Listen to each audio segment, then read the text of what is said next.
রাজনীতির মাঠে এটাই সম্ভবত সর্বোচ্চ সুযোগ। এই সুযোগ আর আসবে না, অথবা কোরআনের আইন আমরা কারা কারা চাই। একটা কঠিন সময় উপযোগী সিদ্ধান্ত নেওয়ার সময় এসেছে বাংলাদেশের। গত 53 বছর যাবৎ এই সিদ্ধান্তটা কোনো সরকার বাস্তবায়ন করেনি। এই ঘোষণা রাজনীতিতে তোলপাড় সৃষ্টিকারী, নতুন কিছু ঘটার ইঙ্গিত, বড় কিছু ঘটার ইঙ্গিত। এই হলো আপনাদের শিক্ষা দীক্ষা, চরম বেয়াদবি, চরম বেয়াদবি। এটাই বলে ক্ষমতার অপব্যবহার। চেয়ার ছেড়ে দাঁড়ানো যাবে না, স্যার দাঁড়ায় রয়েছে পিছনে। সলিমুল্লাহ স্যার পিছনে দাঁড়ানো আর উনি বসা। সবাই স্যারকে জিজ্ঞেস করতেছে আপনি এটা মাইনা নিলেন কেন? উনি বলতেছে আমি কি করু, আমি তো মেহমান, আমার দাওয়াত করে নিয়ে গেছে, দাওয়াত করে নিয়ে যায় হোস্ট যদি চেয়ারে বসে থাকে। আর যদি বেশি বাড়াবাড়ি করেন তাহলে দেখবেন গুলতেকিন খান ছেড়ে দিলেও এই তরুণ প্রজন্ম আপনাকে ছেড়ে দিবে না। দেখবেন ডাস্টবিন শাওন নামে ব্র্যান্ড করে ফেলবে। জনগণের জন্য একটা স্বস্তির খবর হচ্ছে, বিজয় হওয়া না পর্যন্ত, বিজয়ের আগে এই নাহিদ আসিফরা বিদায় নিচ্ছেন না। তারা ঘটনা ঘটিয়ে দিয়ে তারপর যাবেন। নিজুম মজুমদার যখন জোর গলায় বলছেন পৃথিবীর যে প্রান্তে থাকুক শফিকুল আলম তাকে ডেকে এনে তিনি শাস্তি নিশ্চিত করবেন, তখন এই নিজুম মজুমদার কিন্তু বাংলাদেশের কোনো প্রান্তেই অবস্থান করছে না। আপনার জাতির আব্বা আছে না, আব্বা, আপনার এই জাতির আব্বা হিসাও বাংলাদেশের এই 24-এর বিপ্লবের বিপ্লবী সাথীদেরকে কোন প্রান্ত থেকে আপনি শাস্তি নিশ্চিত করতে পারবেন না। বানর যখন ছিপায় পড়ে তখন আর কলা খায় না। বানর যখন আবার সুযোগ পাবে আপনার ঘাড়ে উঠবে, ঘাড়ে উঠে আপনার ঘাড় মচকিয়ে দেবে। এটা হলো বানরের নীতি। আওয়ামী লীগের নীতিটা ঠিক বানরের মতো বলেই আমি মনে করছি।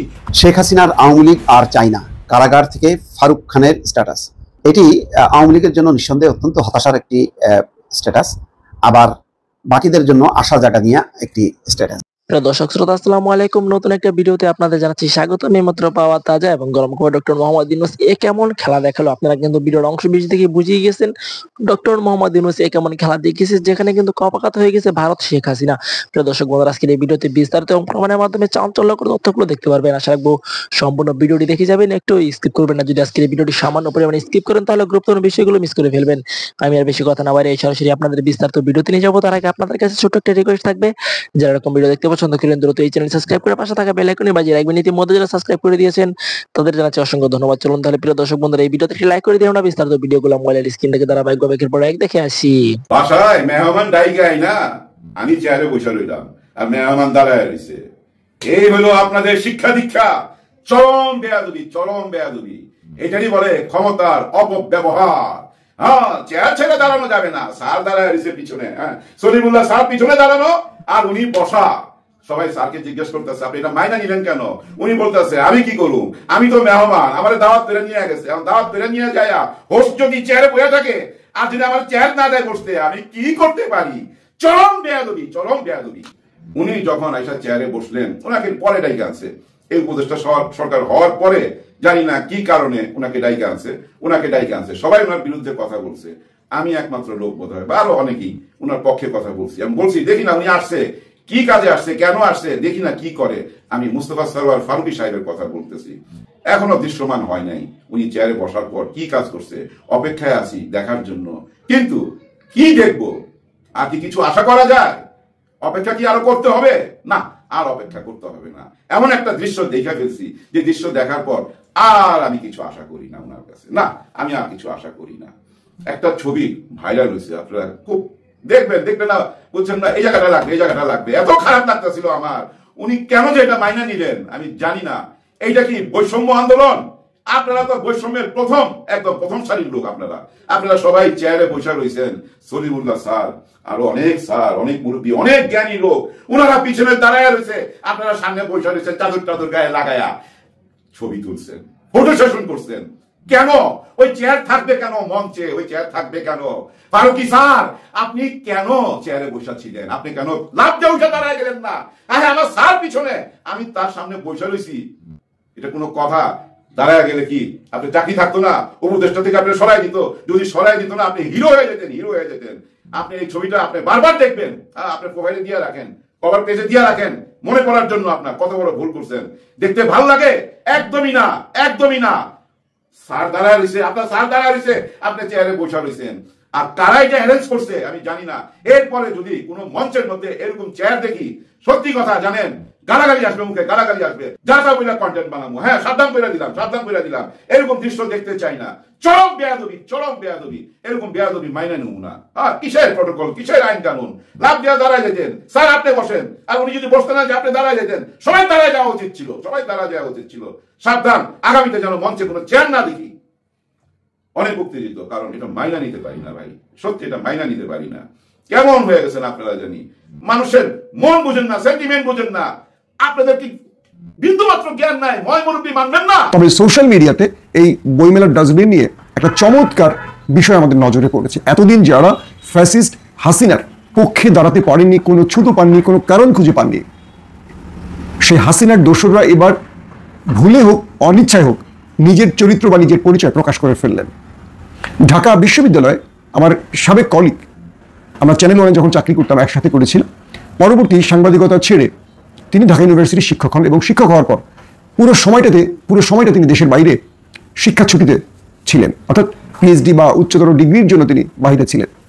তার স্ত্রী গণমাধ্যম কর্মী, তাকেও আমি ব্যক্তিগতভাবে চিনি, তার সাথে আমার একসময় ভালো সখ্যতা ছিল। তাকেও দেখলাম পোস্ট করেছেন শেখ হাসিনার পক্ষে। তিনি প্রশ্ন তুলেছেন রুচির, তিনি বলেছেন মানসিকভাবে যারা এই কাজ করেছে তারা মানসিকভাবে অসুস্থ। এবং আসিফ নজরুলের শাশুড়ি শাওন, হুমায়ুন আহমেদের দ্বিতীয় স্ত্রী, তিনিও এটা নিয়ে কটাক্ষ করেছেন। একে একে অনেককে দেখছি, মানে যারা আওয়ামী দোসর বা ফ্যাসিস্টদের অনুসারী, তারা অনিচ্ছা হলেও এই বিষয়টি নিয়ে কথা বলতে গিয়ে ফেসে যাচ্ছে। যে মহিলার হাতে হাজার হাজার ছাত্র জনতা জীবন দিল, গুম হলো, খুন হলো, ক্রস ফায়ার হলো, যিনি আয়নাঘর বানিয়ে বাংলাদেশে একটা গুইন্তানামা কারাগার বানালেন, যিনি বাশার আল আসাদের মতো মানুষকে গুম করে নির্যাতন করে হত্যা করেছেন, যাদেরকে তুলে নেওয়ার পর আজ পর্যন্ত আর হদিস পাওয়া যায়নি, এই দেশটাকে ভয়ঙ্কর দিকে যিনি নিয়ে গেছেন, সেই মানুষের বিরুদ্ধে একটা প্রতিবাদ হলো ডাস্টবিন। এটাকে নিয়ে তারা সমালোচনা করছে। বিগত 15 বছর তিনি যে এত খারাপ কাজ করেছেন, এই বিষয়গুলো নিয়ে এরা কেউ কথা বলেনি, এদের এতটুকু গায়েও লাগেনি। কিন্তু যখন ওই নারীকে নিয়ে একটা কি বলবো যে ডাস্টবিন বানানো হলো, পৃথিবীর সব দেশে যে দেশগুলোতে গণতন্ত্রের চর্চা হয়, আপনি কি জানেন আমেরিকাতে ডোনাল্ড ট্রাম্পকে এইভাবে ছবি এঁকে, খালি গায়ে ছবি এঁকে প্রতিবাদ করা হয়েছে তার বিরুদ্ধে? আপনি কি জানেন ইংল্যান্ডে প্রধানমন্ত্রী জেমস ক্যামেরুনকে নিয়েও এরকম কটাক্ষের ছবি আঁকা হয়েছে? আপনি কি জানেন উন্নত দেশগুলোতে বিক্ষোভ করে কারো গায়ে ডিম মারা যায়, পানি মারা যায়, সাইড থেকে গালাগাল করা যায় গায়ে টাচ না করে?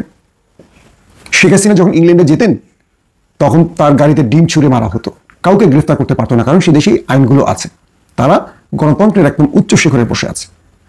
তো যিনি এত মানুষ মারলেন, এত মায়ের বুক খালি করলেন, এত সন্তানকে এতিম করলেন, যিনি পিলখানায় হত্যাকাণ্ড ঘটালেন, যিনি হেফাজতের আলেম হত্যা করলেন, যার হাতে রক্তের দাগ একদম লেগে আছে, সার শরীরে রক্তের দাগ লেগে আছে, তার বিরুদ্ধে একটা প্রতিবাদ স্বরূপ ডাস্টবিন তৈরি করা হলো আর তাদের গায়ে লেগে গেল। বুঝতে পারছেন কাদের মানসিক চিকিৎসা প্রয়োজন, কাদের রুচির সংকট তৈরি হয়েছে? যারা পতিতাপাড়া থেকে উঠে এসে রুচির প্রশ্ন করেন, আমি মনে করি তাদের বিরুদ্ধে রাষ্ট্রের ব্যবস্থা নেওয়া উচিত, আমাদের ব্যবস্থা নেওয়া উচিত। এরা এই দুঃসাহস করে কি করে? একটা ফ্যাসিস্ট রিজিমের পক্ষে দাঁড়িয়ে আবারও নতুন করে সেই ফ্যাসিস্টদেরকে স্টাবলিশ করতে চাইছে। এটা খুব ভয়াবহ ব্যাপার। শাওন আসিফ নজরুলের শাশুড়ি বলে বা হুমায়ুন আহমেদের দ্বিতীয় স্ত্রী বলে তাকে আপনারা ছেড়ে দিবেন? এর চেয়ে সম্মানিত, এর চেয়ে বড় মাপের লোকেরাও কিন্তু জেলে আছে। শাওনের মতো একটা মামুলি নারী রাষ্ট্রকে এই প্রশ্ন করতে পারে, প্রফেসর ইউনুসকে কটাক্ষ করতে পারে? আমি দেখলাম সে আমার কলিগের স্ত্রী, যার নামটি আমি তুলতে চাচ্ছি না, তার প্রতি সম্মান রেখে, প্রয়োজনে নামটি বলা লাগলে বলবো, তিনি প্রফেসর ইউনুসকে যে কটাক্ষ করে ভিডিও বানাচ্ছেন তার ইউটিউব চ্যানেলে, আমি অবাক হচ্ছি। তার স্বামী এখনো ঢাকা ইউনিভার্সিটির শিক্ষক, যদিও দলীয় বিবেচনায় হয়েছেন এমনটিও শোনা গেছে, আমি জানি না কতটুকু সত্য। তার প্রতি রেসপেক্ট থেকে আমি তার নামটা বলছি না, কারণ তাকে আমি পছন্দ করতাম বা করি এখনো। আমার প্রশ্ন হলো এই সরকার আর কত নমনীয় থাকবে এদের ব্যাপারে? যাদের ন্যূনতম লজ্জাবোধ নেই, যারা অজস্র মানুষকে হত্যা করিয়ে নীরব ছিল, যারা এই সরকারকে, যেসব সাংবাদিকরা, বুদ্ধিজীবীরা, বিভিন্ন পেশাজীবীরা শেখ হাসিনাকে বা শেখ হাসিনার চামচামি করে তাকে হুজুর হুজুর করে এই জায়গায় এনেছে, ফ্যাসিস্ট বানিয়েছে, শুধু শেখ হাসিনার বিচার হলে হবে? তাদের বিচার হতে হবে না?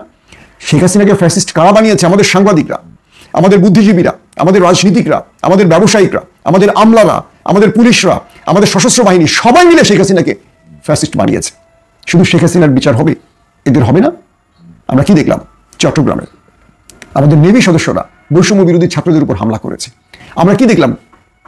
আসামি ধরে পাবনার সুজানগরে আমি সেই ভিডিও দেখলাম, পুলিশ দাঁড়িয়ে আছে, মানে পুলিশ গাড়ির মধ্যে বসে আছে, কয়েকজন হাতে গোনা কয়েকজন লোক এসে আওয়ামী লীগ নেতাকে ছাড়িয়ে নিয়ে গেল জোর করে পুলিশের কাছ থেকে। আপনি কি মনে করেন এখানে পুলিশের ইন্ধন নেই, পুলিশের সহযোগিতা নেই গোপনে? রাষ্ট্রের প্রতিটি পদে পদে পুলিশ যারা বা বড় বড় জায়গায় যারা বসে আছে এখন তারা আওয়ামী লীগের লোক, ফ্যাসিস্টদের লোক, মোটা অঙ্কের টাকা দিয়ে টিকে গেছে। যারা এখন রাষ্ট্র কন্ট্রোল করছে তাদেরকে মোটা বান্ডিল দিলে তারা সব ভুলে যাচ্ছে। সো ফ্যাসিস্টদের দোষরা সেখানে বসে আছে, তাই তারা এখনো বহাল তবিয়তে আছে। বাংলাদেশের বিভিন্ন জায়গায় আওয়ামী লীগ, যুবলীগ, ছাত্রলীগ লিফলেট বিতরণ করেছে, আওয়ামী লীগের পেজগুলো দেখা যাচ্ছে। ছাত্রলীগ নিষিদ্ধ হওয়ার পরও তারা এই কাজগুলো করছে। আর এই কাজগুলো করে দিচ্ছে কারা? আমাদের উপদেষ্টারা, রাষ্ট্রের গুরুত্বপূর্ণ ব্যক্তিরা। তার মানে এই রাষ্ট্রকে আবারও ফ্যাসিস্ট রেজিমের হাতে তুলে দেওয়ার জন্য নেপথ্যে কেউ না কেউ কাজ করছে, এবং সেটা আমাদের নাকের ডগায় আমরা দেখছি, বুঝতে পারছি, কিন্তু কিছু করতে পারছি না।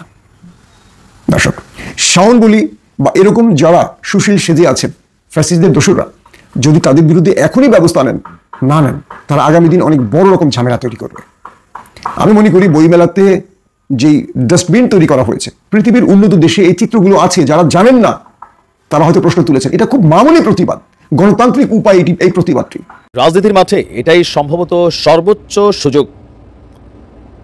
জামাত ইসলামের রাষ্ট্র ক্ষমতায় বসা চরমোনাই টিমের একটা বড় ধরনের স্টেক হোল্ডার হিসেবে কানেক্ট হওয়া, পাশাপাশি হেফাজত ইসলাম নিজেদের অসংখ্য এমপি বানানোর এই সুযোগ আর আসবে না। তবে এটা আসলে কতটুকু রাস্তাটা সহজ হবে? বাংলাদেশে ইসলামের রাজনীতি অথবা ইসলামপন্থী রাজনীতি অথবা কোরআনের আইন আমরা কারা কারা চাই? এখন প্রশ্ন আছে, এই যে আমরা চাই দেশে কোরআনের আইন চালু হলে মানে আমার আপনার হাতগুলো ঠিক থাকবে তো, পিঠের চামড়াগুলো ঠিক থাকবে তো? যেই পরিমাণ পরকিয়া জেনা এই দেশে চলে, মাটির মধ্যে গাড়ায় গাড়ায় ঢিল মারা শুরু হলে কি হবে আপনি ভাবেন তো? চাবুক দৌড়া পড়লে, জিব্বা কাটা শুরু হইলে, ন্যায় বিচার প্রতিষ্ঠিত এগুলোই করতে হবে, কোরআনের আইনে এগুলোই আছে।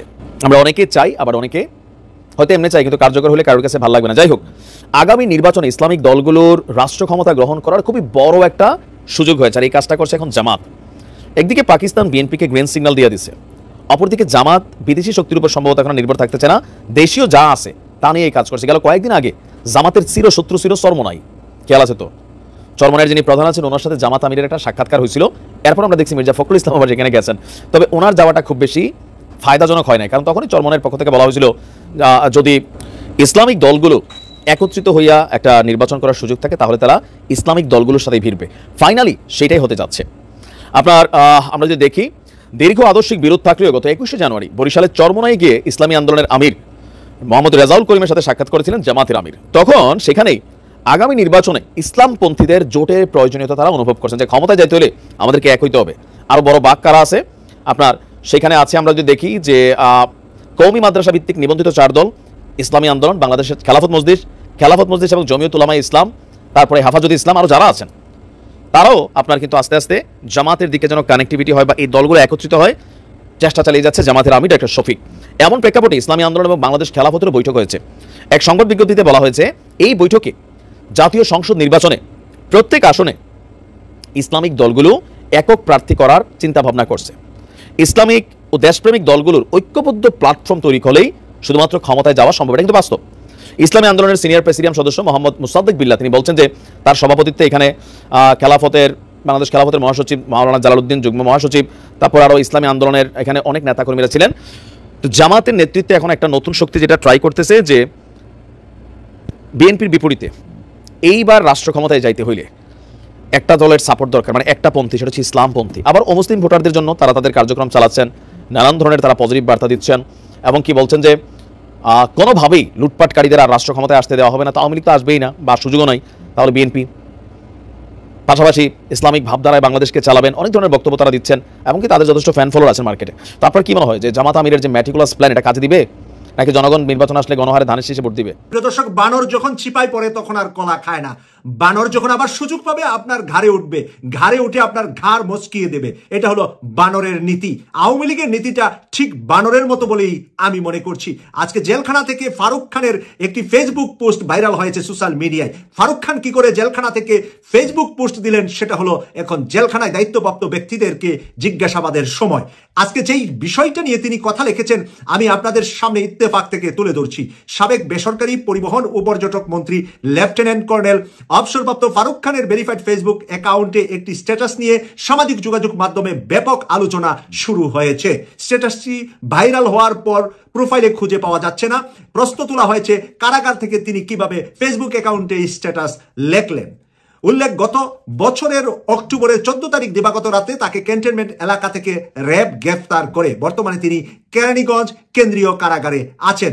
ফারুক খানের ভেরিফাইড ফেসবুক অ্যাকাউন্টে তিনি কি লিখেছেন, অনেক চেষ্টা করে অনলাইনে এসেছি, জেলের চার দেয়ালে আমাদের নিজ সত্তার সামনে দাঁড়া করায় অনেক কিছু বলতে চাই, কিন্তু এখন সবই বলতে পারছি না। এতটুকুই বলবো, শেখ হাসিনার নেত্রী মেনেছিলাম, শেখ হাসিনাকে নেত্রী মেনেছিলাম, কিন্তু আজকে তার হটকারিতার জন্যই আমাদের দলের এই পরিণতি। শেখ হাসিনাকে দোষারোপ করছে এখন, যখন না শেখ হাসিনা পালিয়ে গেছে, উনি ধরা পড়ে কারাগারে গিয়েছেন। এর আগে উনি কি করেছেন সেইগুলো হলো বিবেচনার বিষয়। সেজন্য আমি বলছি, বানর চিপাই পড়লে কলা খাওয়া বন্ধ করে সুযোগ পেলে আপনার ঘাড় মুচকিয়ে দেবে। এবার যা লিখেছে আমি লেখাটা শেষ করছি আপনাদের সামনে। দলের নেতৃত্বে পরিবর্তন এবং সর্বস্তরে শুদ্ধি অভিযান ব্যতীত কোনো ধরনের রাজনীতিতে ফেরা উচিত হবে না। শেখ হাসিনার আওয়ামী লীগ চাই না, বঙ্গবন্ধুর আওয়ামী লীগ ফেরত চাই। জয় বাংলা, জয় বঙ্গবন্ধু। ওনার এই লেখার শেষে এই কথাটি লিখেছেন। এই ফারুক খানের বড় ভাই আজিজ খান, আপনারা জানেন যে কুইক রেন্টালের নামে বাংলাদেশের টাকাগুলাকে লুপাট করে সিঙ্গাপুরে গিয়ে সে সিঙ্গাপুরের শীর্ষ ধনীদের তালিকায় নাম লিখেছেন। তখন ফারুক খান ছিলেন বাংলাদেশের মন্ত্রী। বাংলাদেশের মন্ত্রী ছোট ভাই আর বড় ভাই হলেন কুইক রেন্টালের। যত দুর্নীতি হয়েছে বিদ্যুতের নামে, যত প্রকল্প বাংলাদেশে হয়েছে, ব্যাংকগুলাকে খালি করে বিদ্যুৎ খাতে যত বিনিয়োগ হয়েছে, সব টাকা এই ফারুক খান আজিজ খান দুই ভাই মিলে যৌথভাবে কোম্পানি করে, বড় ভাই যেহেতু অবসরপ্রাপ্ত তাই বড় ভাই ব্যবসায়ী আর ছোট ভাই রাজনীতিবিদ, দুই ভাইয়ের এই টাকা দিয়ে দুই ভাই এখন সিঙ্গাপুরের শীর্ষ ধনীদের তালিকায় আছে। এখন কেরানীগঞ্জ কারাগার থেকে যাতে করে বের হতে পারে, আর বের হওয়ার জন্য মায়া কান্না, বিএনপি জামাতের মানুষের ভিতরে মায়া লাগানোর জন্য হাসিনাকে চাই না, তার বাপের আওয়ামী লীগ চাই। তাই বাপ কি করেছিল 72 থেকে 75 বাংলাদেশের সিনিয়র সিটিজেনরা জানেন, আমরা দেখি নাই, কিন্তু সিনিয়ররা দেখেছে। বাপের যেই দুঃশাসন ছিল, যারা বাপের দুঃশাসন দেখেছে তারা বলে মেয়েরটা নাকি কিছুই না। তাহলে ফারুক খান কোনটা চা? আগের শেখ মুজিবের দুঃশাসন চা, বর্তমান মেয়ের দুঃশাসন তিনি চান না, কারণ মেয়ের সময় তো উনি জড়িত, আর বাপের সময় হয়তোবা ওনার বাপদাদারা, ফারুক খানের বাপদাদারা জড়িত ছিলেন শেখ মুজিবের বিগিনিং, যখন 72 থেকে 75 শেখ মুজিব মানুষের সাথে মানুষের গার মচকিয়ে দিয়েছিলেন, মানুষ হত্যা করেছিলেন, এবং বিরোধী দল না রেখে মাত্র 4টা পত্রিকা রেখে সকল পত্রপত্রিকা বন্ধ করে দিয়েছিলেন। সেই শেখ মুজিবের দিনকাল আবার ফিরত চা ফারুক খান। এটা হলো আরেকটা শয়তানি। মেয়েকে চাই না, বাপকে চাই। মেয়ের এগুলা খারাপ, বাপের গুলা ভালো ছিল।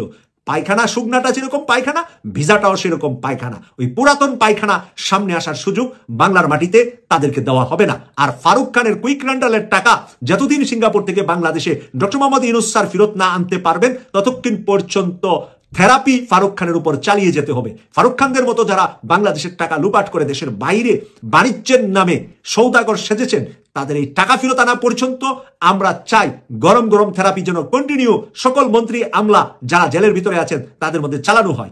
বাংলাদেশের প্রধানমন্ত্রী শেখ হাসিনা এমপি আবার কথা বলেছেন। এইবার যখন কথা বলেছেন তাকে অবশ্য বাংলাদেশের প্রধানমন্ত্রী শেখ হাসিনা এমপি এসব বলা হয়নি। তাদের নেত্রী কথা বলবেন বলে একটা আমরা দেখেছি দ্য এটিম নামে একটা ফেসবুক পেজ আছে, যাদেরকে লোকজন ফান করে এতিম ডাকে। সেখানে তিনি কানেক্টেড হয়েছেন, তার কথা শুনলাম মন দিয়ে, আমি খুব মন দিয়ে তার কথা শুনি। আমার কাছে একটা অসাধারণ বিনোদন এবং একটা অসাধারণ প্রশান্তি দেয়। সেই কারণেই দেখি, কেন দেয় সেই জায়গায় আসবো। এবং আমাদের মিডিয়াতে নিষিদ্ধ থাকলেও আমি মনে করি এটাকে আসলে পারমিশন দিয়ে দেওয়া দরকার। কিন্তু শুনতে শুনতে না ভীষণ করুণাও হয়েছে। করুণা মানে হলো এককালের দৌর্দণ্ড প্রতাপশালী, মানে যার কথা ছাড়া নাকি গাছের পাতাও নড়ে না, সেই শেখ হাসিনার কি তুচ্ছ অবস্থা, কি বিশ্রী অসহায় অবস্থা, সেটা করুণার ব্যাপার। এবং এই করুণা আবার দুঃখ দেয় না, আনন্দ দেয়। একজন স্বৈরাচার কোন জায়গায় গেছেন, মানে কেন করুণা হয়, মানে আহারে শেখ হাসিনা এরকম বলার ইচ্ছে হয়। এবং এটা আনন্দের সাথে বলা। আমরা কিছু কিছু আহারে বলি কষ্ট নিয়ে, এই আহারে বলছি আনন্দ নিয়ে। আপনারা ইন্টারভিউটা দেখে নিতে, ইন্টারভিউ ঠিক না, উনি ইনফ্যাক্ট আড্ডায় যোগ দিয়েছেন। তার আজকে এত বাজে অবস্থা। আসবো কাদের সাথে কথা বলেছেন, আপনারা তাদের কথা শুনলেই বুঝবেন। আচ্ছা, উনি অনেকগুলো কথা বলেছেন, আমি ঠিক জবাব দেব না, জবাব দেওয়ার কিছু নাই, ক্ষমতা হারানোর শোকে উন্মাদ হয়ে যাবে। শুধু ক্ষমতা হারানো না, ক্ষমতা হারানোর পর সেই জায়গায় বসেছেন এমন একজন যাকে তিনি জেলের ভাত খাওয়াতে চেয়েছিলেন, ডক্টর ইউনূস। মানে শেখ হাসিনার পতনে তিনি যত দুঃখ পেয়েছেন, কাটা গায়ে নুনের ছিটা বলে না, সেই ছিটা হয়েছে ডক্টর ইউনূস তারপর ক্ষমতাটা পাওয়ার ক্ষেত্রে। ট্রুলি তাই। এটা প্রতিবার তিনি যখন কথা বলেন এই আগুন চেপে রাখতে পারেন না, উগরে দেন। কি কি বিষয়ে কথা বলেছেন আমরা প্রেডিক্ট করতে পারি, তারপর আমি একটু জাস্ট বিষয়গুলো উল্লেখ করি। আমাদের নাকি বাজেটে টাকা নেই, উনি অনেক টাকা রেখে গিয়েছিলেন। সামাজিক সুরক্ষা ভাতা বন্ধ, দু একটা একটু কমেন্ট করি, এর মধ্যে বিভিন্ন রকম ভাতার কথা বলেছেন, মুক্তিযোদ্ধা ভাতা ইত্যাদি ইত্যাদি। এটা বন্ধ রাখা হয়েছে, আসলে তারা চুরি করে গেছে, উল্টো পাল্টা লোকের নামে দিয়ে গেছে, অন্তত 50% অ্যাটলিস্ট এটা সেই সরকারের সময় বলা হয়েছিল, সেগুলো রিচেক করা আছে। তবে সরকার এগুলো একটু ফাস্টার করা দরকার। পুলিশকে নিয়ে বারবার কথা বলেছেন, আমি এই জায়গায় আসবো, এখানে একটা আমাদের কেয়ারফুল থাকতে হবে। ডক্টর ইউনূসের প্রসঙ্গে যখন এসছে সুদখোর এই করছে ওই করছে, গরিবকে সুদ দিয়ে শেষ করে ফেলছে, তিনি জেলে থাকার কথা ছিল সেই মামলা তুলে ফেলেছে, এই ক্ষোভ তার আসলে যায় না। ডক্টর ইউনূসকে একদিনের জন্য হলেও জেলের ভাত উনি খাওয়াতে সম্ভবত চেয়েছিলেন, বাট শি ফেইলড। এর ছাড়া উনি ওনার ঋণ নিয়ে কি করেছেন না, মানে ট্যাক্স নিয়ে কি করেছেন এসব কথাবার্তা। খুব হুমকে দিচ্ছেন, 32 নম্বর পড়িয়ে দিয়েছে তাই এদেরকে ছেড়ে দেওয়া যায় না। ছাত্রলীগ ব্যান করা নিয়ে বলেছেন এবং ব্যান করার কেসে হুমকি দিচ্ছেন, দারুণ সব হুমকি। ইউনূস নাকি ক্ষোভের আগুনে, ক্ষমতার লাভের, মানে তার ক্ষমতার যে লোভের আগুন, সেটা দিয়ে সারা দেশ ছারখার করে দিচ্ছে। দেশের গরিবের খুব খারাপ অবস্থা।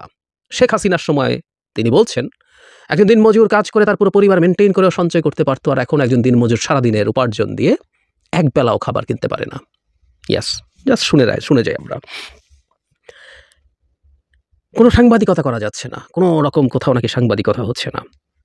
বারবার ক্ষোভ নিয়ে বলছেন অপরাধ কি আওয়ামী লীগের, কি অপরাধ করেছি আমরা। আসবো, মানে উনি ওনার অপরাধ খুঁজে পান না। আওয়ামী লীগ অবৈধভাবে কখনো ক্ষমতা দখল করেনি। আওয়ামী লীগ মাটি মানুষের কথা বলার জন্য আওয়ামী লীগ প্রতিষ্ঠা হয়েছে, সাধারণ মানুষের অধিকার নিয়ে তারা কাজ করে। তার বাবা দেশকে স্বাধীন করে দিয়ে গেছেন এবং 3 বছর 7 মাসের মধ্যে দেশকে স্বল্পোন্নত দেশে পরিণত করে গেছেন। মানে মিথ্যাচারের সীমা দেখি আমরা। স্বল্পোন্নত দেশে উত্তরণ করার কিছু নাই, প্রত্যেকটা দেশই, মানে এটা হলো সবচেয়ে খারাপ জিনিস। স্বল্পোন্নত দেশ মানে আসলে গরিব দেশ। মজার ব্যাপার বরং এটা, বাংলাদেশ শুরু থেকেই কোনোদিন এলডিসি বা স্বল্পোন্নত দেশে থাকার কথাই ছিল না। কারণ এলডিসি নিয়ম হচ্ছে কোনো দেশের জনসংখ্যা যদি কমপক্ষে 7 কোটি হয় সেটা এলডিসিতে থাকবে না। তার মাথা পিছু আয়, আরও 2টো ইন্ডিকেটর, হিউম্যান অ্যাসেট ইন্ডেক্স এবং ভালনারেবিলিটি, ইকনমিক ভালনারেবিলিটি ইন্ডেক্সে যাই থাকুক না, 7 কোটি হলেই সে এলডিসি থাকবে না। কিন্তু বাংলাদেশ হাতে পায়ে ধরে এলডিসি থেকেছে, কারণ কিছু বেনিফিট পাওয়া যায়। তার বাপ নাকি এটাকে এলডিসিতে রেখে গেছেন, আর তিনি এসে এটাকে উন্নয়নশীল দেশ কি যেন বলছেন করতে গেছেন।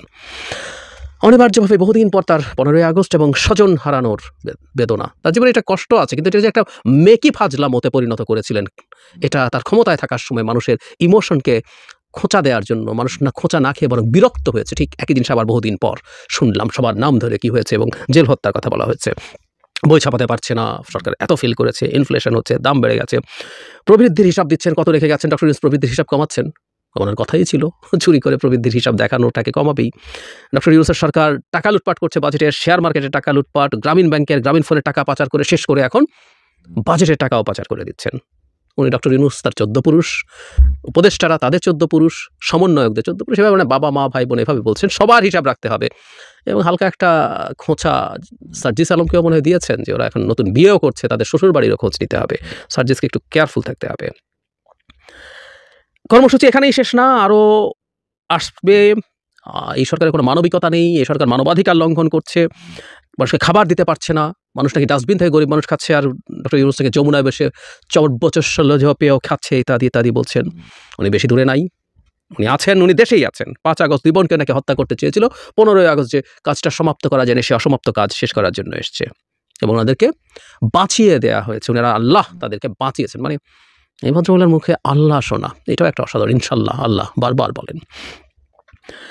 যেহেতু ডক্টর ইউনূস দেশকে পিছিয়ে গেছে, তারা এসে দেশকে এগিয়ে নিতে হবে এবং আল্লাহ তাদেরকে রক্ষা করেছে, বাঁচিয়েছে, আবার এসে দেশের হাল ধরে দেশটাকে ঠিকঠাক করার জন্য। সংবিধান বাতিল করারই হুমকি দিয়েছেন, এত বড় দুঃসাহস, কর্মসূচি করতে বলেছেন। এবং একদিন বিক্ষোভের দিন, এটা আমি জানি না সরস্বতী পূজার দিনই ছিল কিনা, এটা যেহেতু একদিন আগের নাকি অন্য কোনো পূজার কথা হচ্ছে, যেহেতু পূজা আছে তাই ওই দিন বিক্ষোভ না দিতে এতে বিরাট সমস্যা হয়। মানে আওয়ামী লীগের কর্মসূচি এত ভয়ঙ্কর যে ওই দিন পূজার ডিসরাপশন হয়ে যাবে, সুতরাং এটা না দিয়ে তোমরা লিফলেট দাও, সবার দিকে উনি খেয়াল রাখতে বলছেন। পুলিশকে নিয়ে দফায় দফায়, এবং সেই অন্তঃসত্ত্বা কনস্টেবলের গল্প উনি প্রায় বলেন, যেটা মিথ্যা, এবং এটা তার নতুন এক দোসর বেরিয়েছে নবনীতা চৌধুরী, সেও একই কথা বলেছে মানে পুলিশকে কিভাবে মানে পেটানো, ঝুলিয়ে রাখো, এটা করেছে, হাত পা নাকি কেটে ফেলেছে, ক্রমাগত পুলিশকে নিয়ে কথা, এবং তার এই জায়গায় কয়েকবার তিনি এই কথাটা বলেছেন ঘুরে ঘুরে পুলিশের উপরে। মানে আমরা আগে একটা কথা বলেছি, সেটা হলো দেশে যা যা ঘটেছে, এত মানুষ মারা গেল, এত মানুষ আহত হলো, সেটা নিয়ে কথা নেই। পুলিশকে তারা উস্কাচ্ছেন, আমি এই কথাটা বলতে গিয়েছিলাম। আমাদের পুলিশ যে ঠিকঠাক মতো কাজ করছে না, পুলিশের নিশ্চিতভাবে শেখ হাসিনার যখন মুভমেন্ট হচ্ছে এবং পালিয়ে গেছেন, তারপর পুলিশের ওপরেও কিছু ঘটনা ঘটেছে, উইচ ইজ ট্রু। এটা একটা যুদ্ধ হয়ে গিয়েছিল, সেই যুদ্ধে কিছু ঘটনা তো ঘটেছেই, এবং সেই ট্রমা পুলিশের থাকবে না, নট নেসেসারি থাকতেই পারে, অস্বাভাবিকও না। এবং সেটা নিয়ে আমরা পরবর্তীতে কি করব, আমাদের এই অ্যাকিউট অবস্থাটা শেষ হোক, তারপর দেখা যাবে। কিন্তু এই উস্কানি কিন্তু আমি এখন বিভিন্ন জায়গা থেকে দেখছি।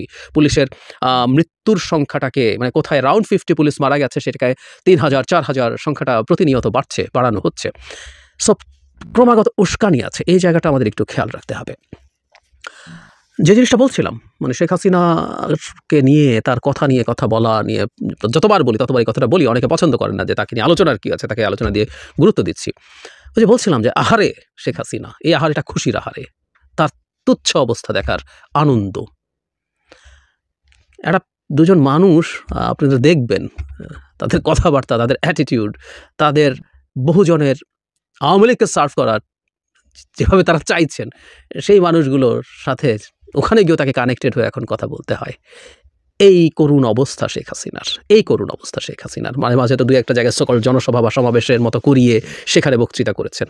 এবার এরকম একটা অত্যন্ত তুচ্ছ ধরনের দুজন মানুষ, যাদের কারো কারো বিরুদ্ধে মানে বিভৎস সব অভিযোগ আছে, নোংরা সব অভিযোগ আছে, এরকম মানুষদের সাথে উনি এখন তাদের সাথে লাইভ কনভারসেশনে যুক্ত হয়ে কথা বলছেন।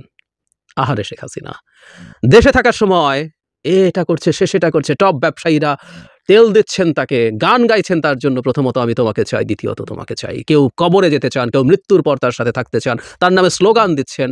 শিল্পী, সোকল্ড শিল্পী, কবি সাহিত্যিকরা তার পেছনে, দলের লোকজন তো আছেই, আমলারা, মানে কে না সেই শেখ হাসিনা আজকে থার্ড ক্লাস কিছু লোকের সাথে গিয়ে তাদের সাথে কনভারসেশনে অংশগ্রহণ করছে।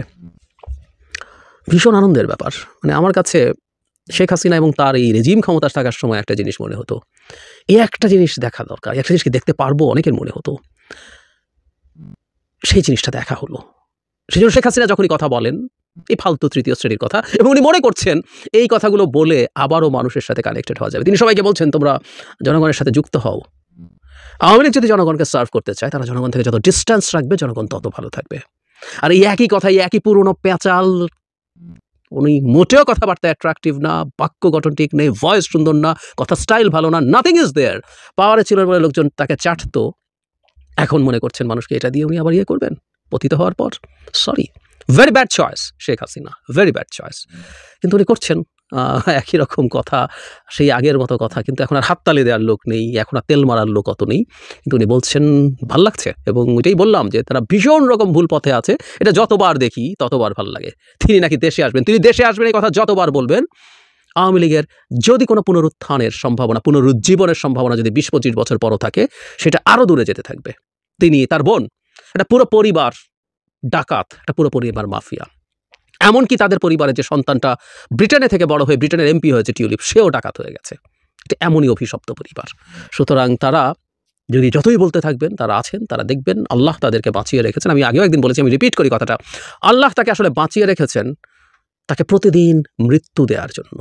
শেখ হাসিনার মতো একজন নার্সিসিস্ট, একজন হিউব্রিস সিনড্রোমে ভোগা মানুষ, যিনি নিজকে গডের মতো কিছু মনে করতে শুরু করেছিলেন, সে মানুষটা ক্ষমতায় নেই, প্রতিদিন ঘুম থেকে উঠে, বা আদৌ ঘুম হয় কিনা জানি না, সে উঠে এটা দেখে, এর চাইতে বিভৎস কষ্টকর কিছু নেই, মৃত্যুর চাইতে জন্য তার জন্য বেটার অপশন ছিল।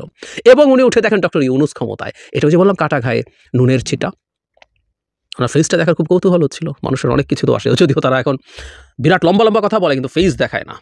আমরা মিস্টার আরাফাতকে ইন্টারভিউ দিতে দেখেছি, নিরাপত্তার কারণে তারা ফেস টেস দেখাচ্ছে না। আসলে ফেস দেখার না কেন আমরা বলতে পারি, কারণ প্রচুর মেসেজ আমরা ফেস থেকে পাই। এই শেখ হাসিনার ফেস আমরা যদি কেউ দেখবো, ওনার বয়স যা দেখা যাচ্ছিল, ক্ষমতায় থাকার তো একটা ভাব আছে, জোশ আছে, অরা আছে, তেলে ভাব আছে, সব শেষ।